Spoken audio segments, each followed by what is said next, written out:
You can't stop me now. Can't stop me now.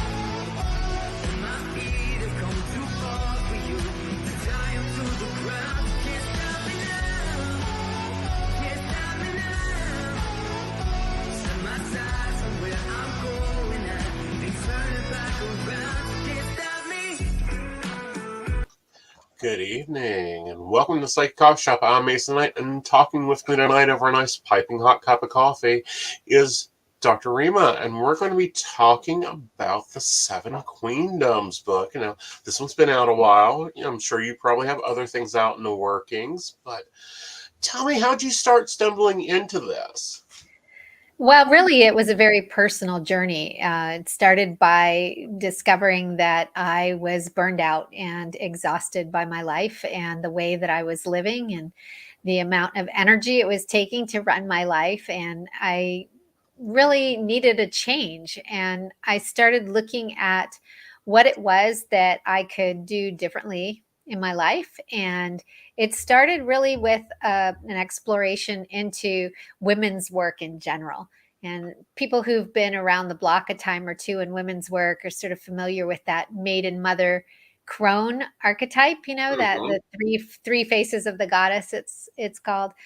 Right. And I was kind of mostly done with my mothering phase and really not ready for crone. And I thought, my goodness, there has to be something else out here. And lo and behold, I did my research and I found the beautiful archetype of the queen.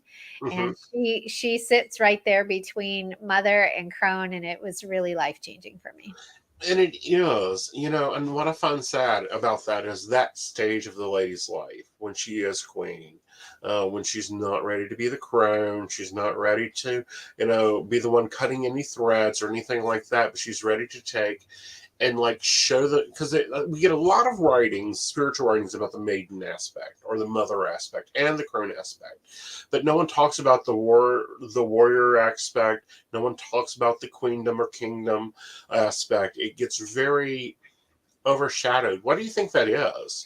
Well, I actually think that it's quite possible that this aspect of womanhood was intentionally hidden because empowered women are not easy to govern, Mm-hmm. and the patriarchy is intent on governing in a particular way with Mm-hmm. a lot of masculine energy, and that doesn't necessarily just affect women adversely. It affects all of us adversely because we Right. all we all have masculine and we all have feminine energy in us. And Right.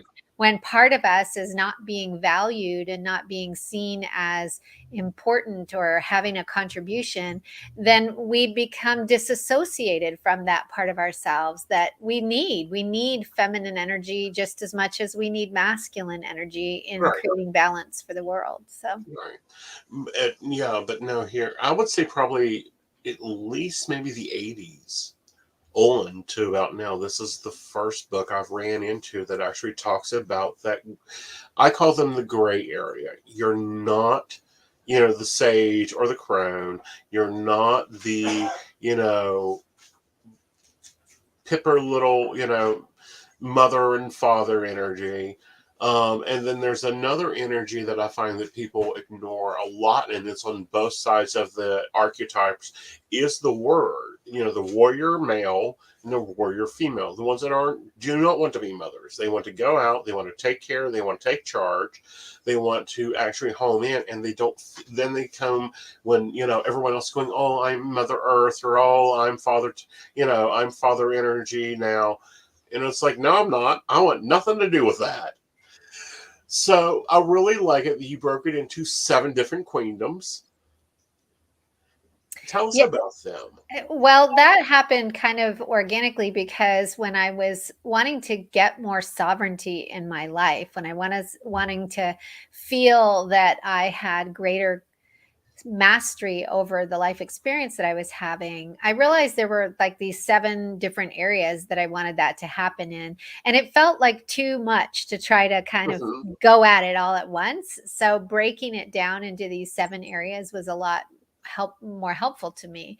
So I could look at my spiritual sovereignty, for example, and deal with my inner spiritual connection. That was one area that I was looking at. I looked at my mental sovereignty and how are my thoughts doing, and was I being able to see the world clearly and make good decisions. I Uh-huh. was looking at my physical sovereignty. How good of a job am I doing taking care of myself physically? That was kind of a big one as I was getting older. My sexual sovereignty, emotional sovereignty, energetic sovereignty, my energy as a very key aspect of this work. In fact, that was a brand new one for me, like a whole new area to look at was energetic sovereignty. And then there's Dharma sovereignty, which is really all about our medicine and our work, that what we bring Mhm. to the world, what we give. Right. And what your focus is too. Yeah. Yeah. Yeah. Um, you have a quote in your book that really stands out, and it's one of many that stood out to me. We can live from our scars, but not our wounds. I think that's a powerful quote. Does it have deeper meaning for you? It was a very important discovery for me to learn that I didn't have to continue living with the unhealed wounds of my childhood. And instead, I could find what was meaningful and what wisdom I could glean from those experiences and heal. And so the idea of having a scar, it's important. We don't want to pretend these things didn't happen. Because otherwise we can't get the wisdom out of it, and it would be actually psychological denial and toxic positivity to sort of pretend that these difficult things didn't happen to us. So we don't want to do that, but Right. at the same time, we don't want to feel like we're constantly being defined by the traumas that we've had in our life and by the difficult experiences we've had. We want to be able to move past it. Right. And find a new balance in it, because I hate to say this, and I'm going to sound quite cold and harsh. You can't get apologies from dead people. They don't care anymore. Well, it's true. What you say is absolutely true. And what I found is that it's actually the people that we carry in our heads and in our hearts Uh that huh. that are more important than the actual real person. Right. Most of our parents, I have a lovely relationship with my parents now. They're conscious. We can have deep conversations. They've grown since Hmm. how they were when I was a child, just like Right. I've grown, right, as a parent over the Right. years.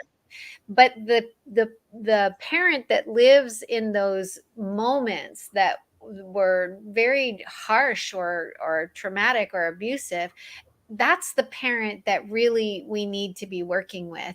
It's a collection of memories which are nothing more than a chain of neuropeptides, Right. and that chain of neuropeptides creates a neural connection inside of our neural net. And every time we touch it with something that happens in our experience that's reminiscent of that particular clump of neurons, it gets touched and it fires off this experience of, oh crap, here it goes again. Uh And huh. we end up being kind of a slave to that memory and that experience. So yeah, we can't necessarily, it's not necessarily about getting apologies from our parents, although some of us do that and some of that is healing. It's the one that's still living inside of us that we need to evolve and we need to grow. And the good news is you don't actually have to be in relationship with your parent now Hmm. if you had to cut them off or if they've passed on. Right. You can evolve that parent that's stuck in your head. Yeah. And that takes a lot of work, don't you think? Yeah, it takes courage. Uh It huh. takes commitment. But I think what happens is we finally hit a point where we say, I don't want to live like this anymore. I don't want to be under the thumb of those old experiences anymore. I want to be the one that's choosing my life going forward. And that's why I love the queen archetype and Uh huh. her noble energy. I mean, the queen doesn't take any crap off of anybody, right? Right.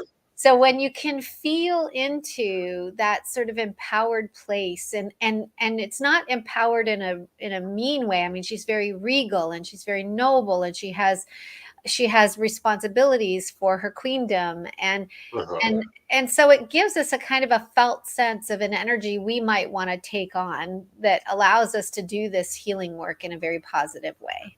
Right.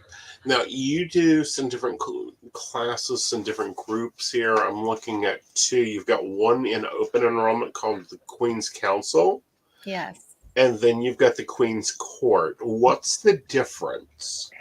Well, Queen's Counsel is like a potent dose of immediate support, where over a period of 4 weeks, we have a very powerful container and we do 10 sessions in 4 weeks. And I've called together actually a really amazing group of 14 other faculty members to join me in this program. So Uh-huh. there are 7 queens, and I invited 2 colleagues for each queen to come and give us a practice, an actual embodiment practice that we can do that can help shake loose some of that old architecture around each of the areas of the 7 queendoms. So Uh-huh. it's really fun, and it's really deep, and we move quickly, and that first really, it's from the beginning of November till just before Thanksgiving, and you get a lot of traction out of that. You sort of hit it Right. hard and move it forward. Queen's Court, on the other hand, is for people who are really looking for a very deep transformational experience. And so it's an annual program, and we start enrollment for that in December, and it will run all the way through 2023. And I have women who have been part of the Queen's Court, and they come back year after year because it's so deepening and so enriching, and they've changed from one year to the next. So when they get to go through it more deeply, they get a whole nother experience out of it. And Mhm. there's really nothing I love more than watching a woman embrace her own sovereignty. Uh-huh. And that's important. That is so large now. People do not, don't realize how much we have given sovereignty over to the people in our relationships, to our job titles, to our careers. And I blame a lot of it on the ingenue commercial from the 70s. Like, that has done so much damage to the modern women in our life that thinks they have to be able to do it all, see it all, be the nurse, the mother, the father, the worker, the everything, and keep it totally balanced. Yeah. What's your thoughts on that? Well, that's a very poignant moment in my life. I was 13 when that commercial started running, and this idea of I can bring home the bacon and fry it up in a pan and Uh-huh. never let you forget you're a man. My mom wasn't very empowered in our household, and so I, at a young age, looked at her and the way she was being treated, and I thought, well, gee whiz, I don't want any part of that. I mean, my dad was the king. He was, and Uh-huh. not an enlightened king. I mean, he was the linchpin around which everything orbited. Right. And so, I was looking for models of feminine power, and there weren't any back then. And in first wave feminism, Uh-huh. we really needed to make inroads into the halls of economic power. It was critical because women were being stuck in bad relationships and low paying jobs because there wasn't an entry path into these Uh-huh. higher levels of working. You couldn't even be a doctor. There were certain schools that were off limits. I mean, it's really, this has not been that long ago that you No. couldn't open a bank account without your husband or your father signing for you. Yeah. So we had to emulate masculine power patterns in order to Right. get let into those places. Right. But the real truth is that it doesn't work so well for us the way our bodies function. Right. And it's just put more masculine energy into the pot when really what we need is to balance it with feminine energy. Yeah. And looking at classical archetypes, you're the maiden looking for the husband, and Mhm. or wife, or whatever archetype you want to take on there. Then you become the mama, and then suddenly, and a lot. Then They you want to take put you out to pasture, right? yeah, they want to put you out as a crone, to go sit in your woods and be left alone. And a lot of women, I'm sorry, when they're hitting 46, 50, 56, they're not even made to be crones. No, we're just getting started. Exactly. Most of the men are ready for a nap, and the women are like, "Come on, let's go do things." And it's like, where do I fit into the societal view here? Yeah, and here's the thing about it, where we have at that point in time, we've got experience, Hmm. we've got resources, hopefully, and certainly we've got inner resources. And Uh-huh. and the thing about the queen, where she gets her power, is her understanding that it's her time and her turn to Hmm. receive the what's coming to her, what's her Right. due. She's been building all this time, and now instead of being in this push outward flowing, it's Uh-huh. really all about her receiving. And this is such a difficult concept for a lot of women. When I begin working with them, like, what are you talking about? I don't know how to receive. And then I ask them, well, do you feel overworked? Do you overgive? Do you feel like you're being met? Do you feel like you're the one who's carrying all the responsibility? And most of them say, yeah, I feel like that a lot of the time. Uh-huh. And then I ask them, well, how good are you at receiving help? Right. And And they're I'll be like, blunt, they suck at it. yes, exactly. And it's in part because we move too fast. We don't even know what we need. We're just running from one fire to the next. Right. Another reason that we sometimes reject help is we're a little bit suspicious of it. Like, we Uh-huh. worry, if I receive your help, what does that mean I'm going to be on the hook with you Right. for? Um, Sometimes we just reject it because it's not the way we would do it. So Right. instead of being able to take what's being offered, we criticize it. Hmm. And let me tell you, there's no faster way to train people not to help you than to reject and criticize the help that they offer. Exactly. And the And other part of that, and I think, and I don't remember because again, I read your book over a weekend. It's that easy of a read, guys. And men pick this up. I'm tired of hearing, "Oh, it's queendom great. Learn what to do when your kids leave home, and all you got to do is look at your wife." And she looks at you and says, "I'm starting a Tupperware business," and before you know it, she's done went off and started her own company and forgot to even decide to even ask you what you thought because she's tired of hearing your crap. But isn't this around the same time that the second Saturn return hits in a woman's life? yes, it's true. So we have an opportunity with that to kind of re-examine what our focus is going to be. Hmm. And the interesting thing is, you really can access this archetype at any age. Right. We can still access our maiden energy Uh-huh. and our mother energy when we want to gestate something and birth something. Uh-huh. We can even get in and pull a little wise woman energy from the crone. But what's different about the queen is she is very clear that it's time for her to be on center stage of her own life. Hmm. And we're done having the focus of our life primarily be someone else, our husband, our children, our boss, the work life, whatever it is. And we realize, hey, the clock is ticking. And if I'm not going to take care of myself now, it's never going to happen. Right. And this is an important correction that we need to make in our lives if we're going to be able to have some fun, along the Hmm. way. Right. Now, what's these shadow queens you got dancing around here? Hmm. Yeah, that's such a powerful piece of the work. So each of the queens oversees a particular domain, as we talked about already. Hmm. And what we're seeking to do is be very balanced in our expression with that domain. So you can imagine all the queens kind of lining up in a row.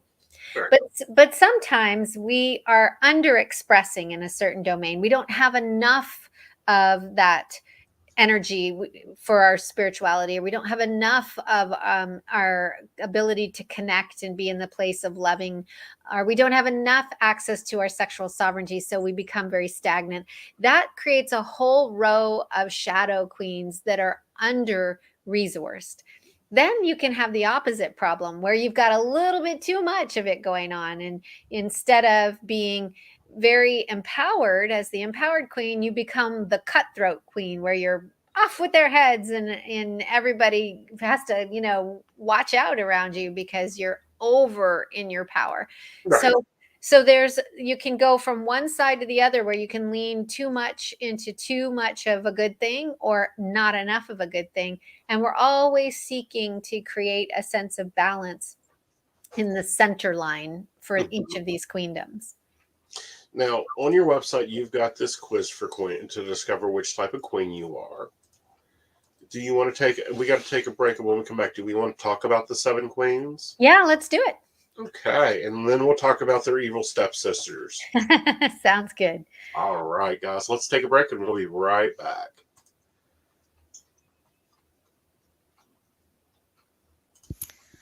Hi, I'm Dottie the Psychic, and I'm sure you're wondering why I'm not wearing any makeup. Well, one reason is to irritate my social media manager, Aeson Knight. Hi, Aeson. The other reason is because I like to get to the naked truth about what it means to be a neurodivergent LGBT person with psychic abilities. I've got vlogs, blogs, and podcasts and videos all related to trying to live my best life and helping witches and bitches do the same thing. So, you can check all that out and get a reading from Dottie the Psychic at DOTTIEthepsychic.com. Safe travel and much profit to you. Do you have a cute pet? We know you do. Each week, Tracy Van chooses from submitted photos a featured reader for her Facebook page and provides a tarot reading. Your adorable pet cat, dog, rabbit, goat, chicken, snake, or more could be her next featured reader. Visit tracybann.com, TracyBann.com, and click Featured Reader to submit. We look forward to seeing your pet next.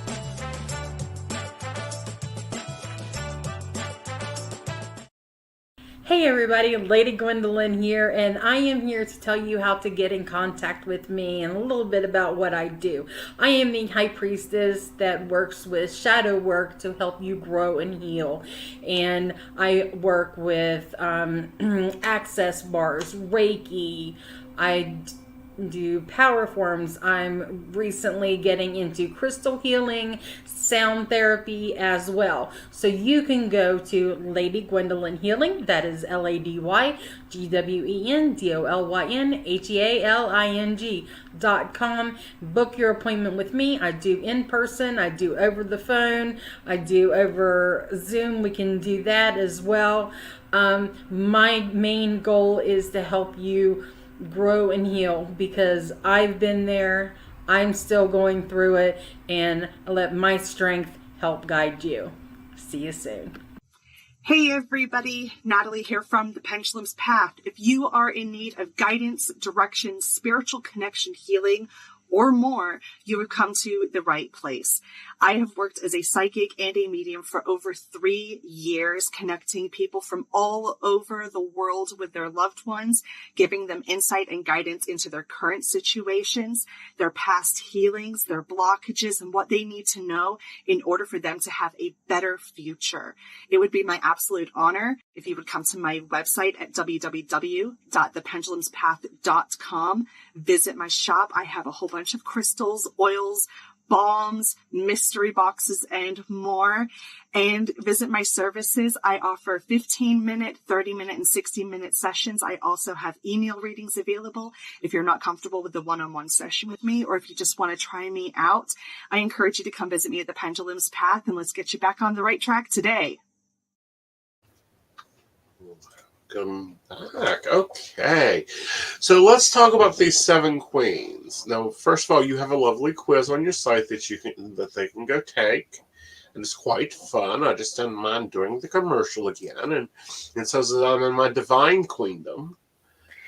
It doesn't surprise me that you would be most attracted to the Divine Queen, because she works in alignment with the crown chakra, right? So it's all about being open and being receptive to that guidance from our spiritual connection, right? So one of the cool things about her is she oversees spiritual sovereignty. So anybody who's ever had any trouble with religious abuse or has found their way broken out of an old dogmatic religious experience. I grew up Catholic, and so for me, it's just still this recovering from that experience. and Right. and what she does is she helps us understand ourselves as primarily spiritual beings first. Right. And so we know our truth. She oversees the right to know ourselves as divine beings and expressions of the divine on earth. Uh-huh. And so, there are a number of in the book. It's not a just sit back and read book. It's a very active book. It invites you It is. into inquiry, and so there's a lot of questions there that you can Right. answer about how your growing up years help to shape your experience of yourself as a spiritual being. Right. And so that's the first domain, is the spiritual divine queen. We can also look at the visionary queen. She's one of Uh-huh. my favorites. She's all about helping us move past the challenge of illusion. Right. And she does that by making sure we're able to see clearly. She works with the third eye chakra, and she's all about mental sovereignty. Are we clear about our thoughts? Are we uh, confused all the time? That's if we're underexpressed, or maybe we could be in the shadow of being in arrogance, Uh-huh. where we have an opinion about everything and everyone and think we know it all and forget to be humble. Mm-hmm. That can be an expression of being overly reliant on our mental capacities. Right. Now, the other queens, the one that caught my eye, and it's because I see a lot of, I don't know, it just screams the Morrigan has arrived to me as the empowered queen. Yeah. She's a beautiful queen. I think this kind of the reason that it was for me in my life, that my power center has been my big challenge of learning to really embrace my power. And I did not have good models of power when I looked out in the world and in my own home. I think sometimes we get afraid of our power because we've seen how power can be so terribly abused. Uh-huh. And I had a great Italian temper, so I was like that, Red Queen Uh-huh. from Alice. I call her the cutthroat queen. The Uh-huh. the empowered queen carries a sword. I mean, that's her job. She carries the sword of truth. But the difference is, instead of using it to cut somebody else's head off, or we use it sometimes to cut our own head off, that's when we're in the beheaded queen, when we don't have enough of our own power. The real job for that sword, the empowered queen, is she takes it and she plants it in the ground, Uh-huh. and she is able to stand and take a strong and firm stand and say, this is where I'm at. This is what my boundaries are. This Mhm. is what's true for me. This is what I am intending to do. I know that I have a right to my power, Uh-huh. and I don't need to use my power in such a way that I'm trying to have domination over someone else. And Right. it's a completely different form of power. So the empowered queen is so amazing. And then you have the loving queen. Right? She sits in the heart, of course, and she is responsible for helping us connect to our loving nature and to know that we have the right to love and be loved. And Mhm. here's the thing with this queen that trips people up sometimes, is they want to make it about everybody else. They want to make it about whether or not the people in their lives are loving them right, and why aren't they receiving my love? And it really starts with, how are you doing with loving yourself? Are you receiving your own love very well? Are you capable of loving yourself? Are you in real self acceptance? Are you okay with the fact that you're not a perfect person? And can you hold yourself with compassion? That can be really difficult sometimes for people that believe that they have to be the strong ones all the time, and so they kind of hide their own softness, they hide their own vulnerability, and they don't accept very often. This has been a part of the inner mean girl that comes out, that she doesn't want to accept the fact that truth matter is we need other people, and we have to be okay with that. And the expressive queen. She's all about our dharma and our work in the world, our medicine. So she sits up here in the throat, and she helps us to really know that we have to tell the truth in the world. We have to tell the truth to ourselves first and foremost, so that we can express the truth of who we are. She's all about authenticity. Uh-huh.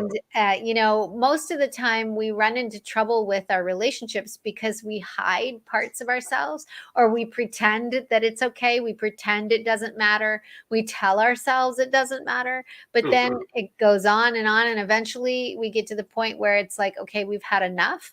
But if we had spoken up early and said that behavior doesn't work for me, and let that person either leave if they were not willing to get in alignment with us, Uh-huh. or have the chance to actually say, you know what, you make sense about that, I'm going to make that shift. If we don't do that early on, we end up paying for it much later in life. So having your expressive queen and your voice available is a Mhm. critical part of being successful as a sovereign being. Yes. And then the passionate queen. Now, she's a fun one because she oversees sexual sovereignty. And, sometimes people feel a little bit shy about talking about this aspect of us, but it's a really important aspect of being human, not just because we all want and need and enjoy having sexual connection, or we'd like to. I mean, some people don't enjoy that, in part because they've had trouble and trauma. Right. But for most people, it's an important and part of life. What's even more important than that, though, is our life force energy. Hmm. And in the Vedic tradition, they call it our Shakti. And that gets generated from the pelvic bowl. It's part of what makes life happen. This is where you see the joining of the sperm and the egg come together and create life. And so this is actually the conduit through which life force energy comes from the universal realms into our bodies. It's what makes us feel alive and vibrant and sexy and happy and full of youthful vigor. And you can have all that at any age in your life if you develop a strong relationship with your passionate queen, and you allow yourself to develop a positive relationship with pleasure and with knowing Uh-huh. what your needs, wants, and desires are. And then, of course, the grounded queen. Mm. Yeah. So she sits at the base of the body with the root chakra, and Uh-huh. her job is to make sure that we are recognizing that we have a right to exist and a right to Hmm. be well cared for. It's really shocking how many of us got the message when we were young that who we are wasn't okay. We weren't pleasing to some important person in our life. We were too loud or too shy, or we were too rough or too quiet, or we didn't get the grades, or we weren't sporty enough, or whatever it was. And Right. for a young child, we're in a theta brainwave state, so we're incredibly suggestible. And Uh-huh. those comments strike us deep, and they end up wounding our sense of safety, that it's not okay to be me in the world. I'm not safe here. The people around me are not safe. I can't express myself. I can't be my true self. And the world is going to reject me. The people who love me are going to reject me and not take care of me if I don't show up in a certain way. And so we end up developing a whole series of anxieties and fears that then Hmm. become the lens through which we live life. And the grounded queen's job is to help us resolve all of that, to help us find ourselves, the source of our own safety within us, rather than wanting it to come from outside of ourselves. Yes. And for those wondering, the Amazon link is put out in the chat and it will be in our show notes here. And it's actually free for you all Amazon Amazon Unlimited Prime members right now to be reading this book and working your way through it. Yeah, if you get the ebook on Kindle, you can Uh-huh. get, yeah, and so it And the ships. handouts are with that, right? Yeah, it ships out for free. Yeah. Um, and I do encourage people to take the Queen's Quiz. It's on the website. That's also free, and you will get a packet of all full of information, even more than what's in the book, about any of the queens that you get the results for. So whatever shows up for you, you just Right. drop your email address in there, and we will email you a packet full of incredible information. Yeah, like the Divine Queen one's 13 pages, guys. So that'll be direct information there to you thing. Now tell them what to expect if they join your, is it Queen's Court? Is that the one here in November? It's the council is in November, Yeah. and what you will find is that you'll be part of a circle of women from all over the world who are interested in going deeper into the queen archetype. You'll get to meet some of the very beautiful faculty members that I've called into this container. You'll also have access to, as part of the program, a powerful 3-day workshop that I did called Awakening the Queen. And that's sitting inside the portal ready for you to roll with, along with all the handouts associated with that. And there's a video in there, a foundation video from a talk that I gave several years ago that really spells out a lot of key important pieces, so that as soon as you get into the program, there's stuff for you to do right away and hit the ground running. And then we'll start our calls. They're all happening on Zoom. They're live. They're not pre-recorded, but they will be recorded in case you can't show up live on any of the nights. And then all those classes will be available for a full 12 months for people to revisit anytime they like. Very cool. And then you have the court. Now, the Queen's Court is not starting till, doesn't open up in enrollment, so, hold yourselves there, but it opens up in 2023. Yeah. What's it like? Well, that's so special because we will call in a group of women that are really ready for deep transformation, and we will journey together for a full 12 months. And through that process, you will really get to know how each of these queens lives within you. And not only are you in the group container, but you get to have private sessions where we're doing private shadow work to help shift the patterns that are at the root of some of our trouble. We also have opportunities for us to gather where we get to share deeply with each other what's going on in our lives and how we're being impacted by the work. We have several lessons on some very foundational concepts related to understanding how your body is a portal for healing, how important it is to understand your vagus nerve and what happens when you get triggered and how to get out of those triggery places. Really a lot of keys around how to create harmony in relationships, whether those are relationships with your children or your spouse or your workmates, your boss. And we also look at what our personality structures are and how we move energy as a habit when we feel alarmed by something, and all the information that we can glean from our habitual choice of how we move energy and how we can bring ourselves actually back into presence. So, when you get triggered, one of the things that happens is in less than a second, your brain has hijacked your thinking body and your neocortex goes offline. So the base of the brain that's there for survival strategy takes over. And you're not as able to choose the words you say or the tone of voice or the look on your face. Like, those moments I'm talking about where it's just like, oh, I can't believe I just said and did that. Or maybe Anyway, honey, I have spirit guides that take over my voice box. Some of the crap that comes out, I'm like, I know nothing about a car, David. Thank you for making them make me look like a fool. Yeah, well, it happens because our biology takes over. And, the thing is, it's instinctual. And what we can do is we can learn how to work with that instinct. We can learn how to get a little bit of space and time between the stimulus and the response. But actually, what's even more exciting than that is you can learn how to remove the buttons that people are pushing, right? Most of the time, people want to get rid of everybody's, let's just chop off all those fingers. Well, I don't like this person. They keep pushing my buttons. But, you get into the next marriage, or you move into the next neighborhood, or you get the next boss, and guess what? Everybody's got fingers.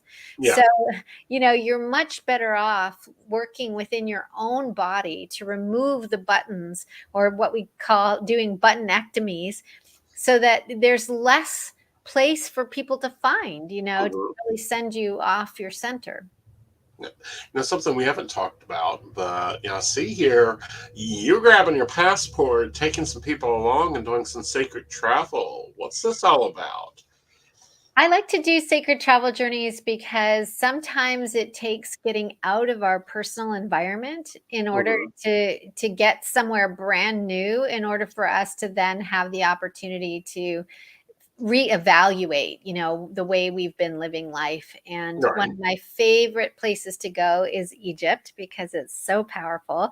Talk about psychic experiences. When I go to travel there and visit some of the very beautiful power centers there, I like to go to the temples and the Uh-huh. pyramids, of course, and the Sphinx. I don't visit tombs. I have a sort of a feeling that it's best to leave people's resting places alone. There's plenty of Mhm. other power places to visit, and a lot of amazing things can happen when you put yourself in the path of very powerful sacred places, like we find there. Yeah, it looks like you're going to Egypt in February, which I Mhm. understand will be lovely. Yeah. And then you're off to Paradise, Princess in Paradise. Where are you taking them to? Well, Hawaii? the Priestess in Paradise is a program that I like to run in Hawaii. We'll be doing that again in 2024. Okay. And really, that's a deep dive into the Sisterhood of Anointing Priestesses, which is another part of my work in the world. I like to bring these very potent Egyptian oils Uh-huh. that I got from my teacher. I study with Gamal Abdel, who's a fifth generation alchemist and a Sufi master and a Reiki master. He lives in Cairo, and Uh-huh. he and his family have been producing these oils in the same tradition that they've done for thousands of years there. And so he's taught me how to work with these oils that align with the chakras. There are 7 body chakras, but also the 7 cosmic chakras that live outside of the body. And Uh-huh. they've become a really important part of my work now, where I share those with people who are wanting to change the at the alchemical level of the Right. energy body. Right. But you're not backpacking them up to the side of some Walmart special tents on the side of a volcano, or dragging them out to the Sphinx at 3 o'clock in the morning to dig for the invisible library of Edgar Casey, are we? No, no. I like to do things that are a little more and comfortable. The Okay. queen, the queen travels in style. I mean, Okay. that's how we do things. Yeah, because you see sacred travel now, and because I cover current events, my mind goes all the way back to the retreat in Arizona where the sweat lodge was not a sweat lodge. All I can say is it looked like Tarp City, and now everyone's like all worried about that, and I'm like, no, that's not the experience most people get. Yeah, I mean, one of the things about doing this kind of work in the world is I think we need to stay humble as teachers, and we need to Hmm. make sure that we're keeping our people safe, and we're Right. conscious about the choices that we're making. And I like to do things in smaller, more intimate groups, Uh so huh. that everybody gets private attention and private, very personalized approach, and Right. everybody feels seen and heard and supported. Right. And you keep safety at the forefront. You're Yeah. keeping an eye on current events in Egypt, I'm sure, leading up to this trip. And, especially with like Hawaii and their volcano issues that have been numerous these past years. You're not going to be edging on the edge of the volcano. No. No. But plus, you also have limited, and I do mean very limited, private healing sessions that you do. Yes, and it's been it's such a joy actually to support people in coming into greater sovereignty in their lives and to be released from the things that have plagued them. I do a particular kind of shadow work, healing work with people, and those that have the oils, sometimes we combine them together. And I've found that nothing is as effective or as fast at shifting old stuck patterns as body-based shadow work and energy work. And it's much more effective than talk therapy, where you're just kind of going around and around. I mean, there's a place for that. Absolutely. You get a chance to really be held by somebody who cares about you. But when I like to work with people, my intention is to help them move through their stuck spots Right. in a period of time. So there's a beginning, a middle, and an end, and it creates a sense of self-sovereignty and self-sufficiency rather than dependency, where you're going to get therapy over and over again.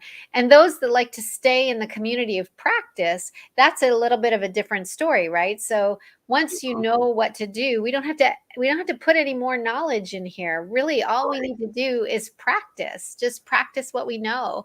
And it's fun to practice what we know with other people who are also doing it. Yes. So where do you recommend someone just stumbling onto you to begin? Well, where they can find me on my website at rimabonario.com. I'll spell it for you. It's RIMABONARIO. And as far as I know, I'm the only Rima Bonario in the world. So that makes me pretty easy to find. You can find me on Facebook and LinkedIn and Instagram. And I also have a YouTube channel with some videos over there. And I have a lot of free gifts on my website as well. And so I encourage you to get over to my website and take a look at the gifts page, try out the Queen's Quiz, and get connected. There's so much to do and learn and have fun. We can have fun learning these things together. Yes. And, read the book. And then, see if you want to do the course. Of course, it's in November, so you got plenty of time to get through the book and be ready for the course. And then, maybe take a trip with you off to Hawaii or anywhere else. Yeah, I'd love that. I'd love that.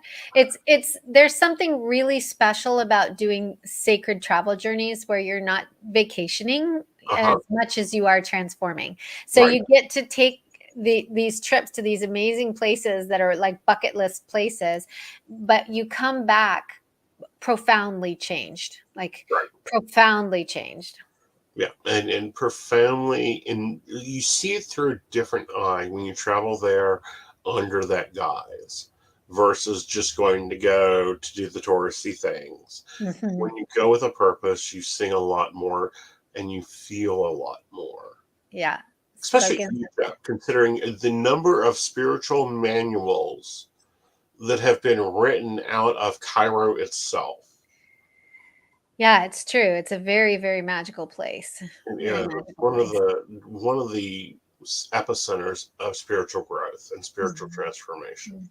So this has been great talking with you, honey. We're going to go to commercial and, go check out her book and everything. And when we come back, Joe will be with us and we'll be talking hot topics and all that fun stuff. Thank you, Rima, for having coffee with me. Come back, darling. My pleasure.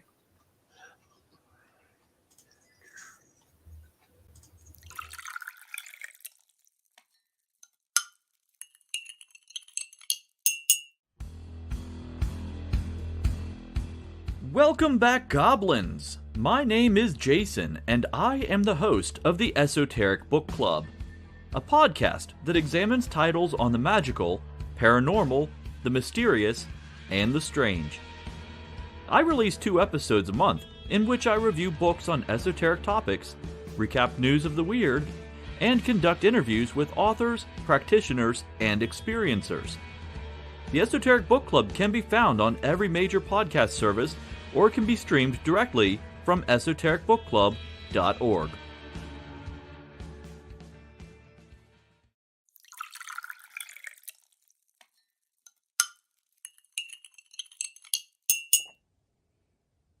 Hi, I'm Tracy Van. I provide a blended reading consisting of mediumship, psychic, and tarot cards.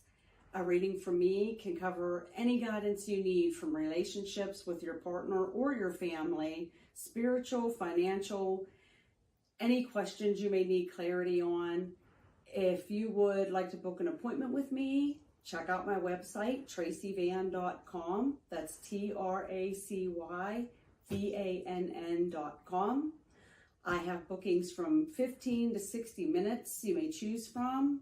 That helps if you just have a quick question, need an answer, or if you're looking for a reading in more depth. I'm here to provide the guidance and clarity for you.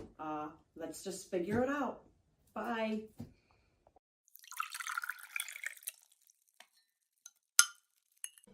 Hi, Techie Joe here. I work with Aeson Knight and some of the best psychics in West Virginia to create amazing live streams and podcasts for the Psychic Coffee Shop Network. Together, we brew up great content discussing news, events, hot topics, and more, all from a psychic perspective. On the Psychic Coffee Shop, we interview amazing authors in the metaphysical realm. Coffee and Tea combines Aeson with Tracy, Dottie, Natalie, or Lady Gwendolyn for the good and the bad of being a psychic. Shameless Self-Promotion with Dottie the Psychic talks to leading and emerging YouTubers and business owners in our community. Mountain Bears brings you the latest in LGBT news and politics. The Psychic That Plans answers the question of, well, how a psychic plans. Plus, we're live on air. We take your comments and your questions, including psychic advice questions. Check out our amazing programming, book an appointment with top psychics, and find out all the wonderful things we have to offer at PCSBnetwork.com today.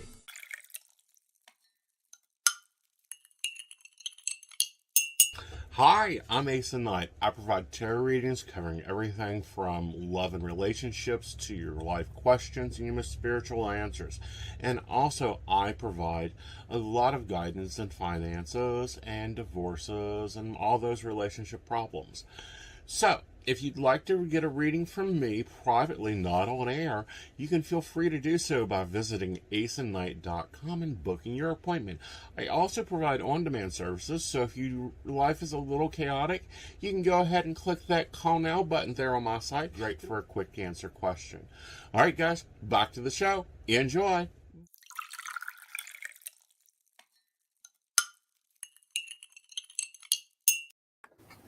All right.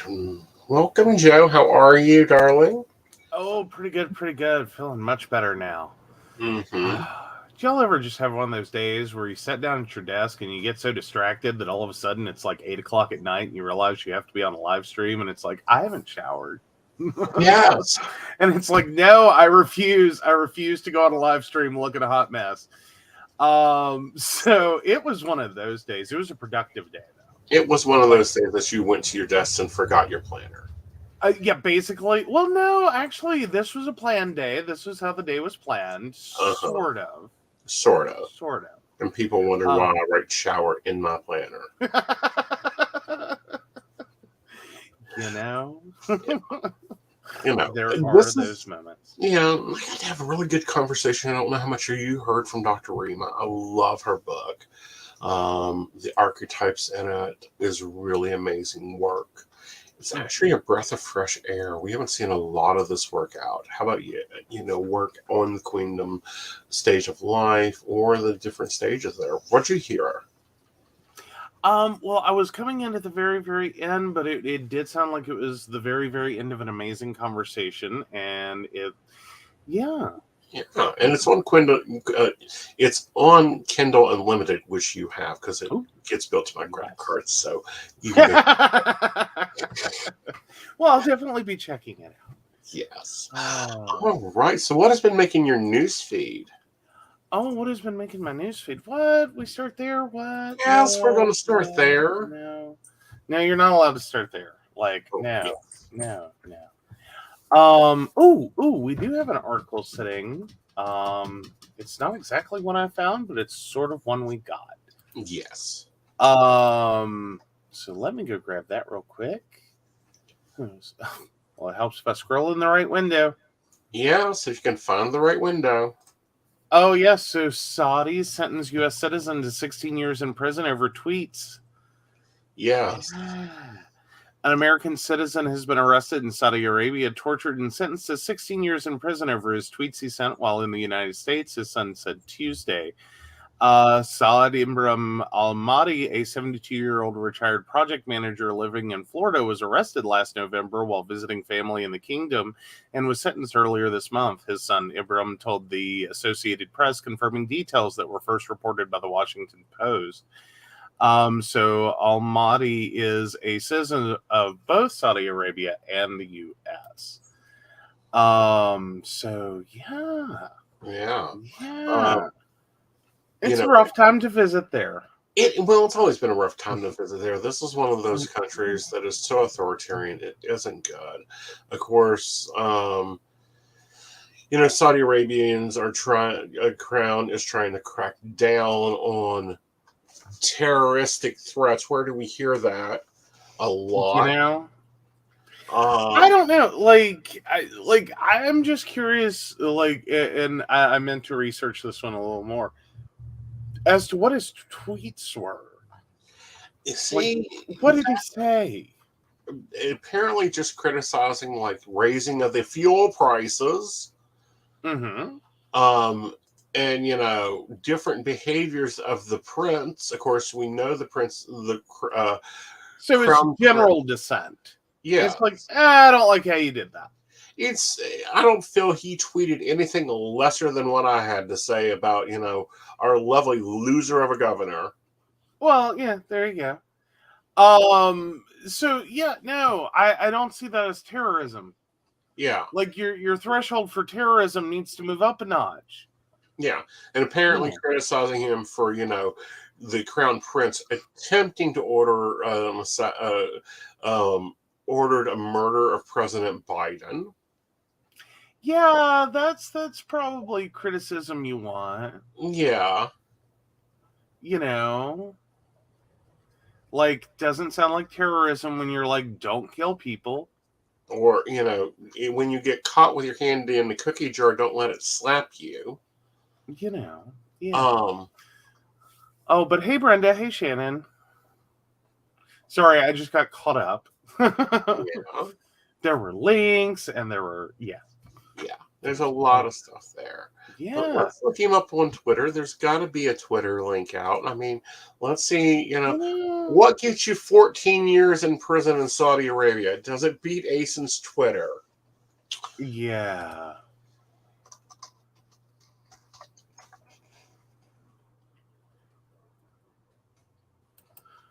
Ooh. Sorry, I was reacting to a different article, which is Biden sold my father for oil, says son of Americans jailed by Saudis for tweeting. Yeah. Ew. Well, they're going to use whatever they can to get attention to the story because he's going to be 104 and not allowed to leave the kingdom. Well, 104, he should only be 86. Right. But he won't be allowed to leave for 104. Oh, yeah. He won't be able to leave Saudi Arabia until he's 104. Okay, got it. Apparently, his Twitter has been locked. Ooh. Yeah, so you can't. So it's like no one even knows. Yeah. No one even knows. Right. Because in most news stories, it's like, here's the tweets. Right. And it's like, oh, okay, well, that's cool. That's cool. Right. So they can be like, okay, hi, what, what did he tweet? What did he tweet? Right. So I'm hoping someone caught that. I'm looking through the Twitter search. This is really crappy reporting. Yeah, I'm not. Yeah, it's just crappy reporting. It's like he was jailed. Yeah, he was jailed. They've took his Twitter down, which of course I'm sure his lawyer suggested that. Oh, there's his Twitter account. Did you find it? Believe so. Awesome. Well, maybe not. No, maybe. Oh, that's annoying. Yeah. Huh. Okay, so Yeah, this isn't in English. That's okay. Don't you know how to turn on your Google Translator? No, I'm gonna walk away. No, just hand it to me, Yeah. and I'll be happy to turn on my Google Translator. Well, no, because yeah. Yeah. Okay, so yeah, these have been described as mild tweets. Right. Over the past 7 years, mostly criticizing government policies and alleged corruption. Mm-hmm. Alleged. I think it's been quite evident. Oh, yeah. All right. Yeah. Yeah.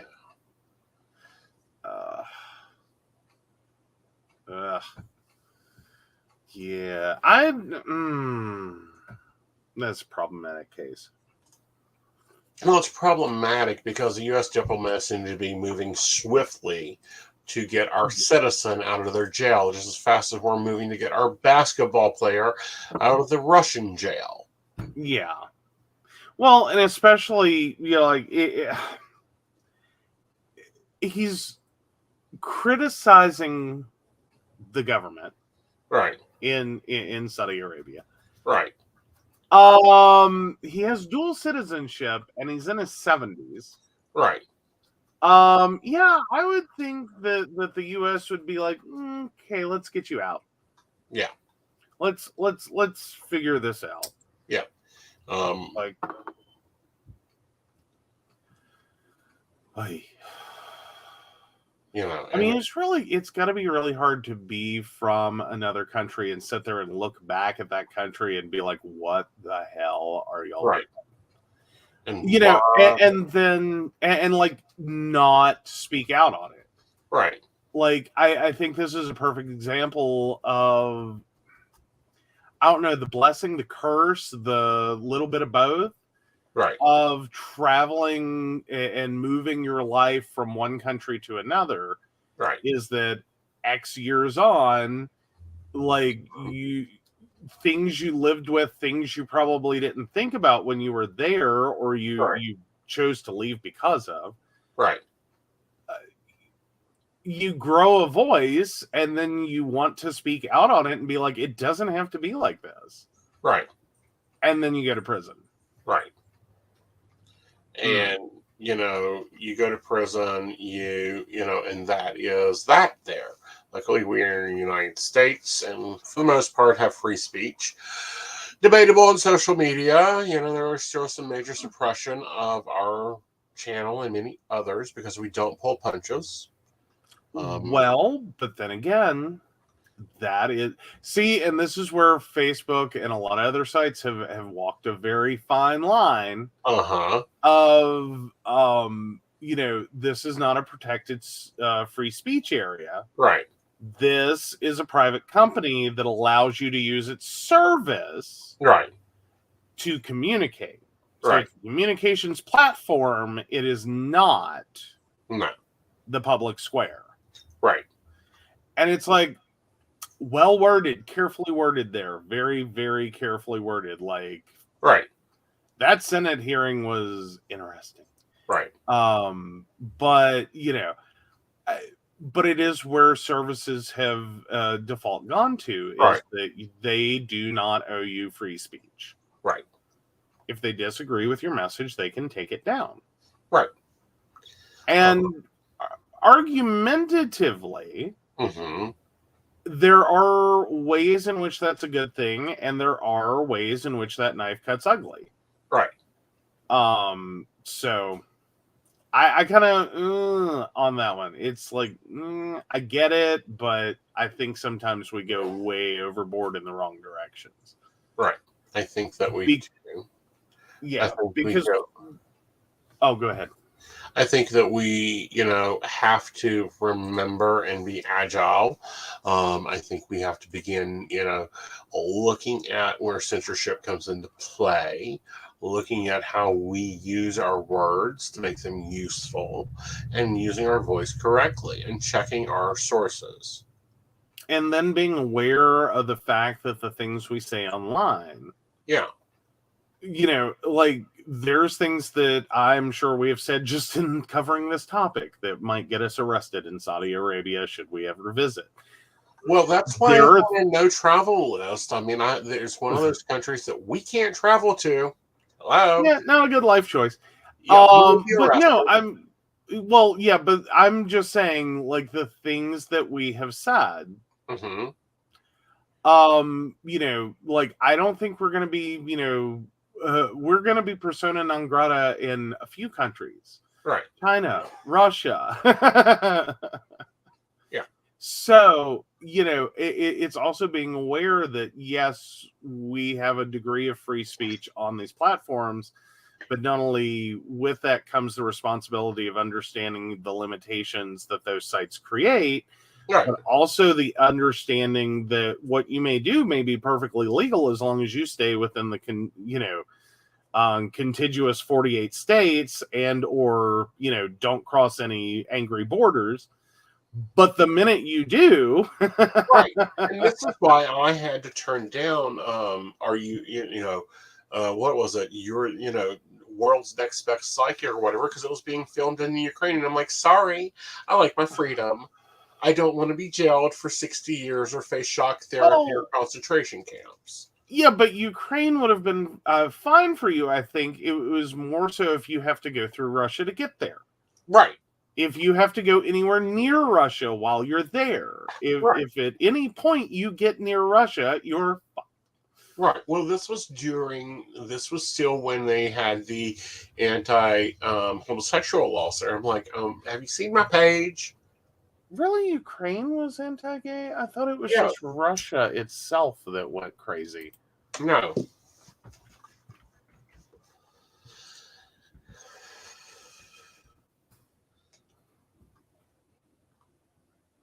Oh, yeah. Oh, let's see where we are.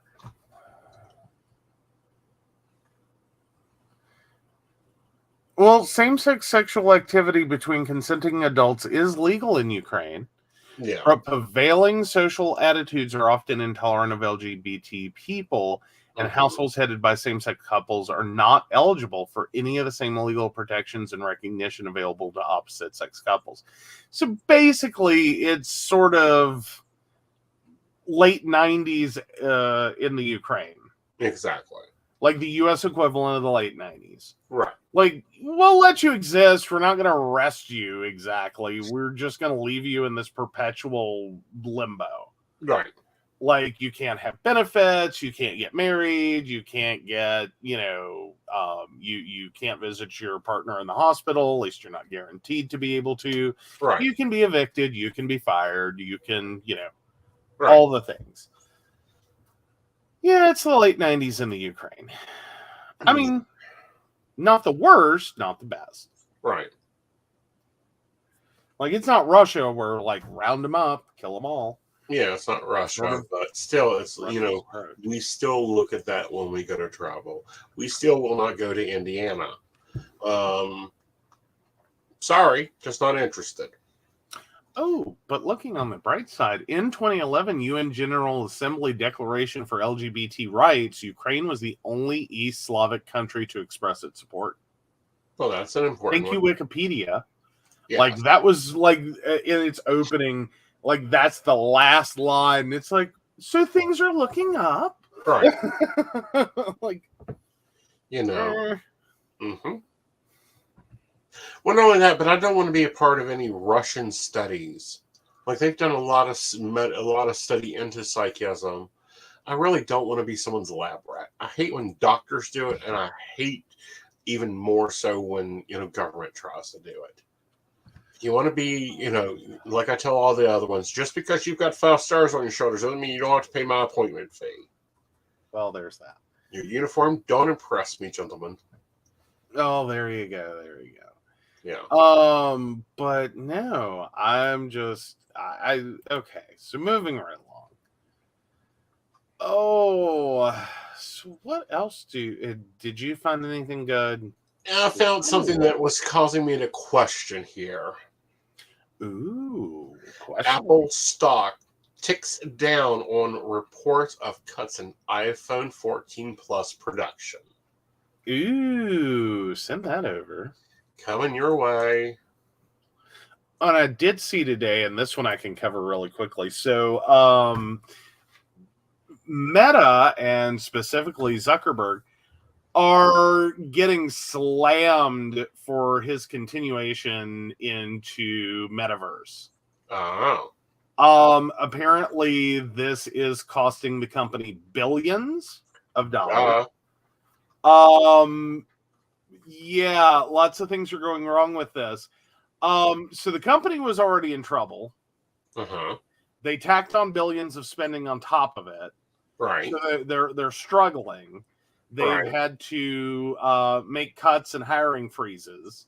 Mm-hmm. Never a good sign for a company as big as Meta, aka Facebook. Then you turn around and the studies that they've done on sales of the Oculus headset, the Oculus 2, I believe it is. Yeah. So basically, most users vacate the system within 60 days. Uh-huh. Like they stop using it. Right. Like with any consistency. And then by 6 months they never log on again. Right. There's 200,000 people signed up for service. Mm-hmm. They had projected originally 500,000 by this point. Right.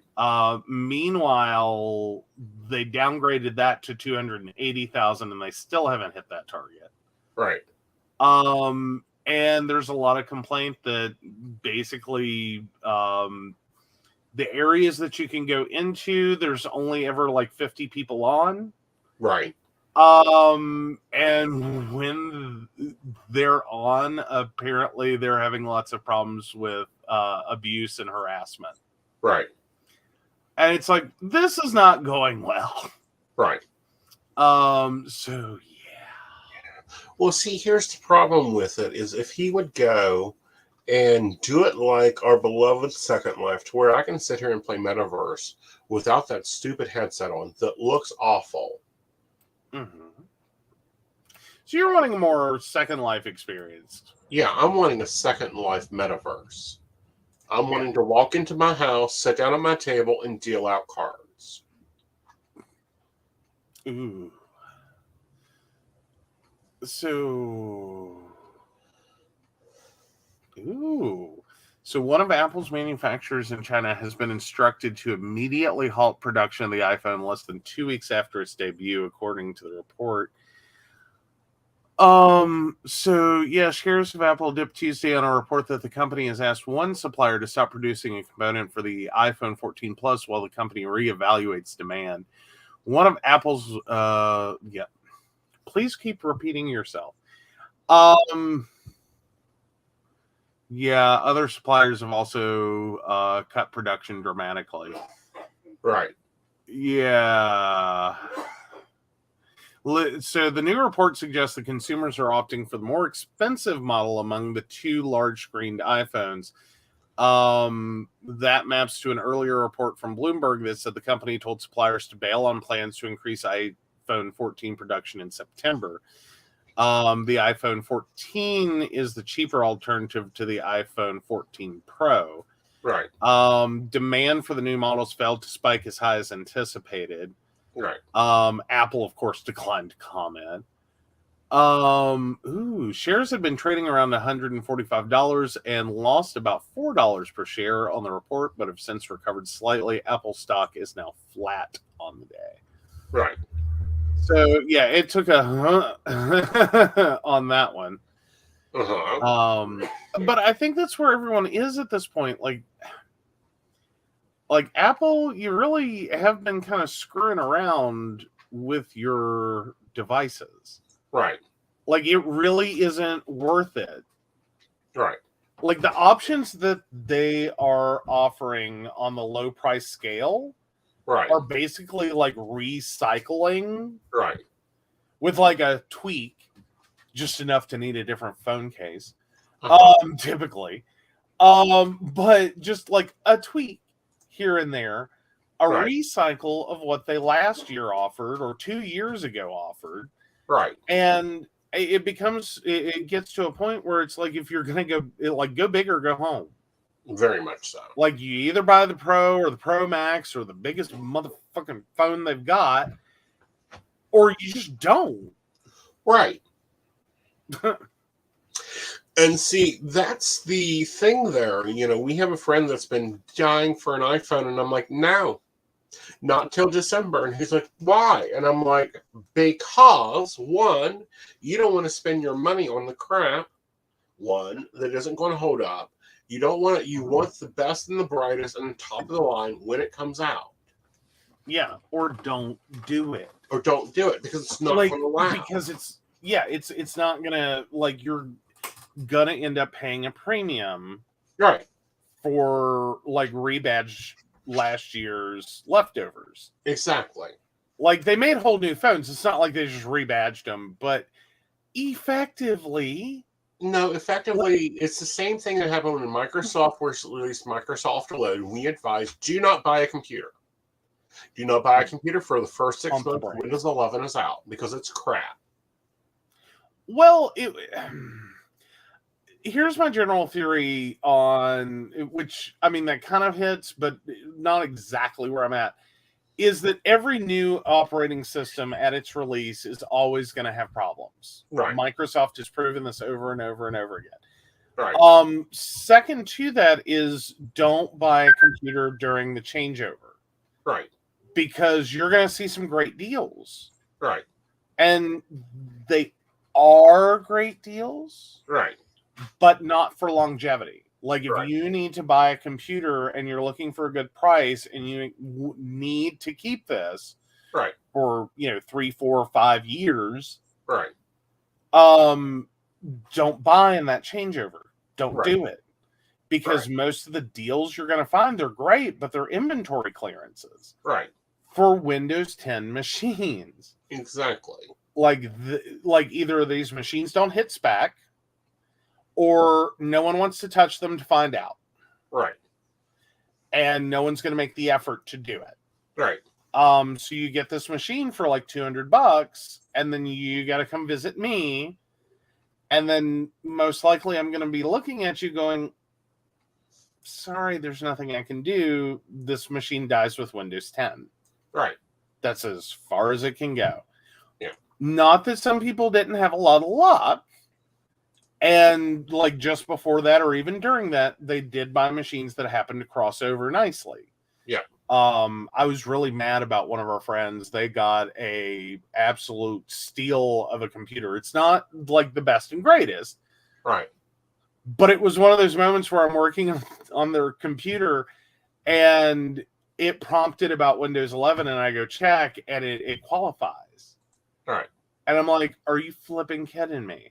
Right. I know how much they paid for this computer. I know how much I paid for my desktop. Yeah. Tell me on what planet this makes sense. And it's like, well, it's a weird requirement based around the CPU and mine can be upgraded, blah, blah, blah, blah, blah. Exactly. But it's like, I've got a lot of money in mine. Yeah. Like,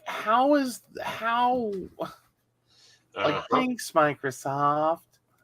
Yeah. So, do you have an eye on Are You the Asshole this week? I do. Wonderful. Now this one's going to be about as much a surprise for me as it is for everyone else, because I've read part of it. Okay. But it sounded like it was getting good. All right. So, am I the asshole for moving out while my parents are on vacation? I, female 20 of 3 siblings who live at home, male 22, male 15, male 12. My older brother does not work and does not go to school. My middle and youngest brothers are in middle and high school. I have been taking care of them for about 6 years now. My parents both work. I am the only one who cleans and makes food and takes care of the dogs. I have access to a car that I share with my brother, but he takes it to go see his friends and hook up with Tinder randoms. So I had to bring home groceries on the bus because, oh yeah, I also do the grocery shopping. I've tried talking to my parents about it, but they say that my brother is finding himself, and the younger ones have to concentrate on school. I'm in my 3rd year of college, and it is wrecking me. My boyfriend, 24, has talked to his parents, and they're letting me move into the apartment over their garage. He will be paying the rent for the apartment. He lives at home rent-free, but also graduated and has a great job. So we talked about it, and it is fair. We are committed to each other, but we are way too young to think about moving in together or getting married. I'm not saying that this is too young for anyone else. We just know what we want in life, and until I get my nursing degree and get a job, we aren't ready. My parents went away this weekend for NASCAR in Vegas. It is their 3rd vacation this year. I do not begrudge them their holidays. They both work hard, but I am tired of being an unpaid nanny dog sitter. So I grabbed my laptop, clothes, and a few other things that I had been gifted. I waited for my older brother to get home, and I left. I told him I was going out for milk, but my boyfriend was waiting in the car around the corner. He started texting me about 20 minutes later saying he needed the car. I did not take the car. I left all the keys on the counter, even my house keys. My grandparents pay for my education, so there is literally nothing my parents can hold over me. I let him know I wasn't coming back, and I let my parents know after the last race that I had left him in charge of the younger kids and bailed. They drove straight home instead of spending the night partying and driving home today. Everyone is mad at me for being so immature and thoughtless. I just don't care anymore. I talked to my grandfather, and he says that I'm right. My brothers can look after themselves. My mom keeps calling and complaining that the house is a mess. I was only gone for 9 hours before they got home, but my brothers are pigs. My older brother says I am an asshole because my parents are making him do everything that I used to do. I cannot find it in myself to give a shit. You are not the asshole. You're not the asshole. I mean, I kind of wish you were the asshole just because, like, I gotta say, like, it's kind of a dick move. Like, wait till they're gone to the race and then, like, bye. Peace out. Not doing the confront. Not doing any of this. Just like, fuck it. I'm going out for milk and never came back. Right. Little bit of a dick move, but not the asshole. Like, they earned it. They earned it. No, honey. Do you know how many times a week I think about getting in the car and going for milk? I know. Okay. So amazing. Well done. Well played. Yep. I'm down for that one. All right. So. All right. Where's your relationship advice? Like what poly? No, this is regular relationship advice. Oh, regular relationship advice. Yes, poly is on Fridays. Our poly couples know that they come for Fridays. This is a serious one. Oh, here we go. Okay. Getting tested for STD, STI with a new partner. Did you and your partner get tested for these things before you engaged in the act, or did you just take a chance? I've just pretty much initiated a friends with benefit relationship with a coworker, and I'm going to bring up getting tested, birth control, condoms, etc. before we start. This would be my first time ever having sex, and I was wondering how many of you got you and your partner tested beforehand, especially with the high demand for oral from both genders. That's a serious one, and get it. If you're over the age of 18, every 6 months to a year, you should be getting your STI test until you're 95. Well, yes, at least every 6 months. I mean, like, depending upon what you're doing and who you're doing it with and how much you trust them, and like 6 months is the general guideline. Right. Like, if you're in a continuous monogamous relationship that you believe to be monogamish, at least, like you're supposed to be monogamous, but you don't think there's cheating, like you can go a year. Yeah. But like, okay, if you're hitting the, like, if you know your partner is having sex with other people, or you're doing the friends with benefits hookups, and your friend with benefits has other hookups, and on down the line. Mm-hmm. Okay, you might want to start looking a little more often, like shoot for that 90 day. Right. Every 3 months. Every 3 months, every so often. Why do I say this? Here's why I say this. Because you have to question yourself, how much do you trust your new partner's ex and their ex's ex? Basically. And if you wouldn't trust them as far as you can throw them, and they're the average 172 pounds, and the most you can throw is 30 pounds, exactly. It has nothing to do with your partner, the choices of your partner makes. It doesn't matter. Yeah. Well, and then there's just the realities of, like, I don't know. For me, it was never even about trust exactly. It's just statistics. It's just statistics. Well, see, this is where I do not get why this is not common health care. Every 6 months, our doctors are running our blood panels on our, vitamin D level and our cholesterol and our, this, that, and another. Why do we as adults have to look at them and go, by the way, I'm sexually active. Can we get some blood work done? Let's get a urine analysis going on. That was part one of it for me. Part two of it was, and then I had to go, wait, what the hell did you run? Right.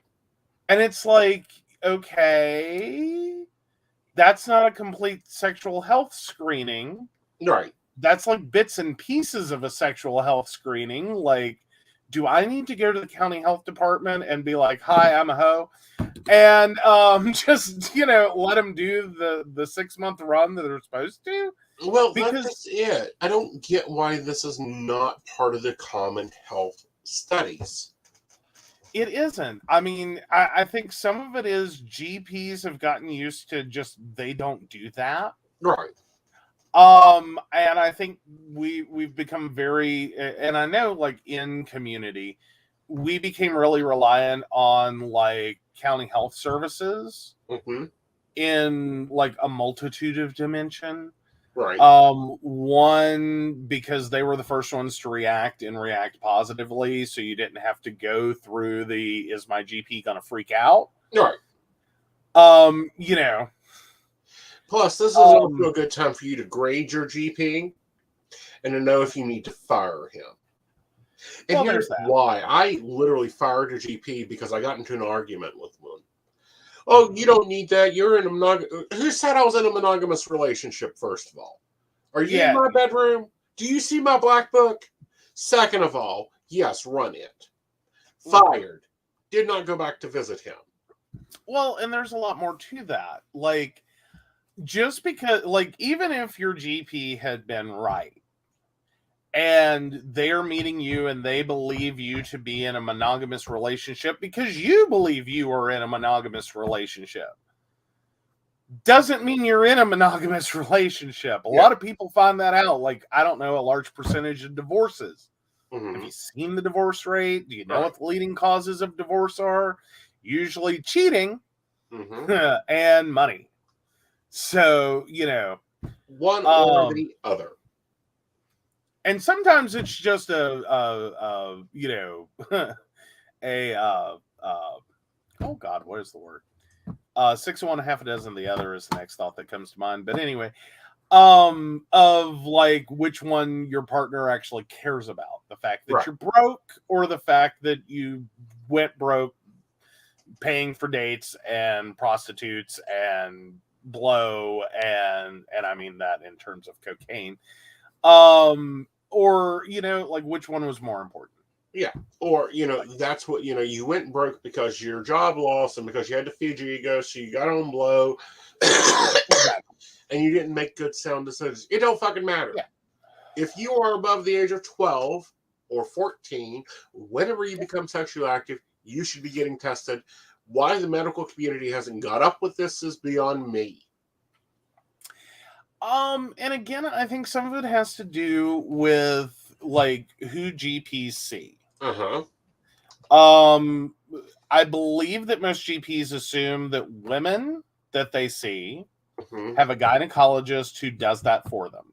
Right. So, lesbian or straight, they assume that all their female patients are seeing a gynecologist. Right. For their male patients, I think there's, considering we still have a problem with men seeing a doctor at all, that by the point that they're there, it's already a tenuous situation.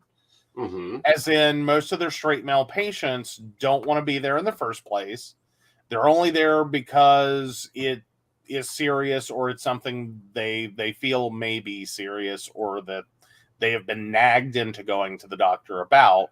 Right. I don't know that they want to get in the middle of it unless they are symptomatic. Like, it burns when you pee. Mm-hmm. What is this sore on my genitals? Mm-hmm. Those kinds of things. 1 in 5. What's your statistic there? 1 in 5 people will get an STD this year. Oh, yeah. Yeah. Well, and then okay, and if we're going to go there, I always have to go to and 50% of the world has herpes. Can we all calm the fuck down? Exactly. I mean, that's a serious statistic. 50% of the world's population has herpes. Right. But when we talk about it, we talk about it like it is this horrendous, scary, horrible thing. I'm sorry. 50% of the world? That's 1 in 2. Yeah. So, sort of like that moment, I remember freshman orientation in college. And they told us, look to your left, look to your right. One of these people will not graduate with you. That's a 1 in 3 statistic.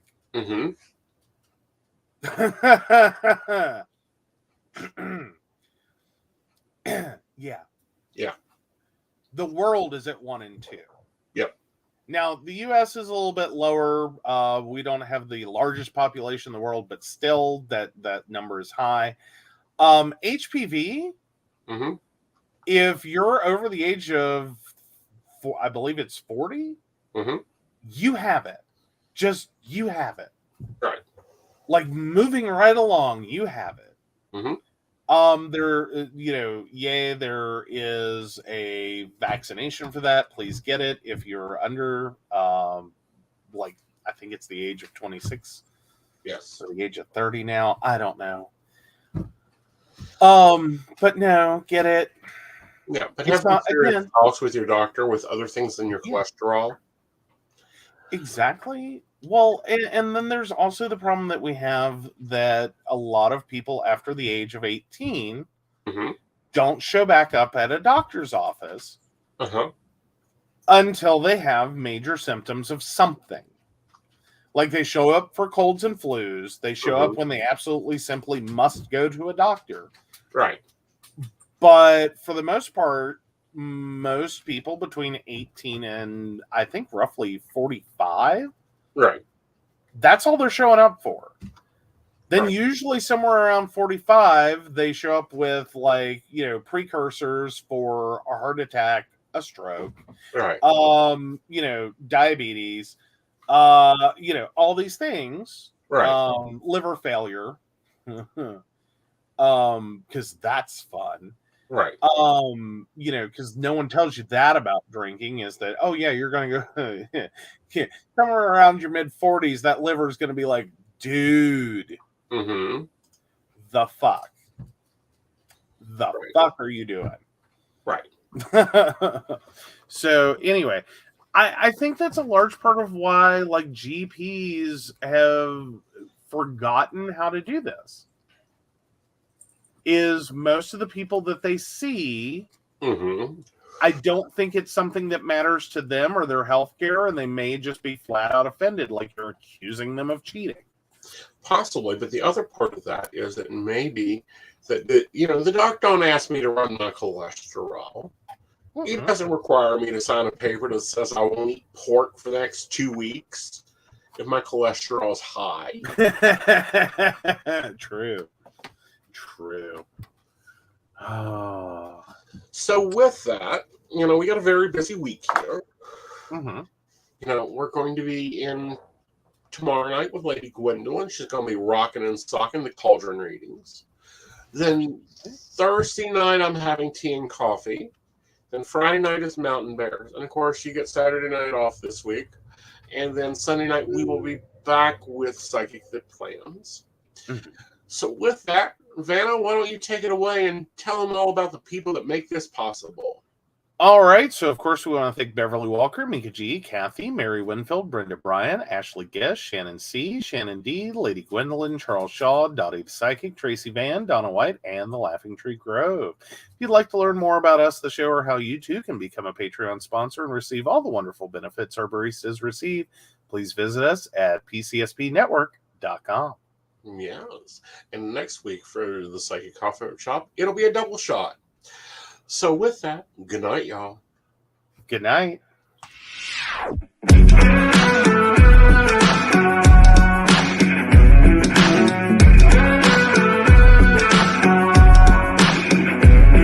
can't tell me the deck is stacked. You can't whisper behind my back. You can't show me how the odds are up against me all day long. But I've been through the fire and come out alive, and there's no more fear in my eyes. Oh, now I'm rising, and you can't bring me down. You can't stop me now.